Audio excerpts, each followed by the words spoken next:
Poor Raj. Oh my god.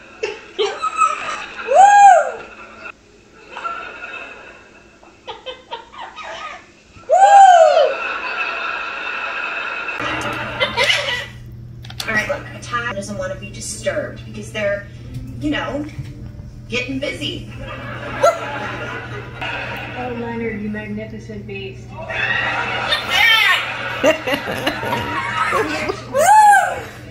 You know, Leonard's had girls over before, right? Okay,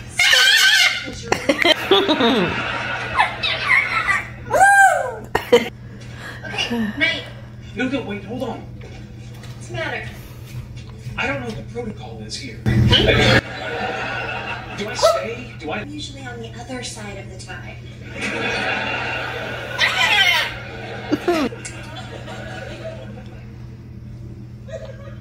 Hi, Leonard. It's me. Sheldon. Sorry about that. That's okay. FYI, his toothbrush is the red one in the plexiglass case underneath.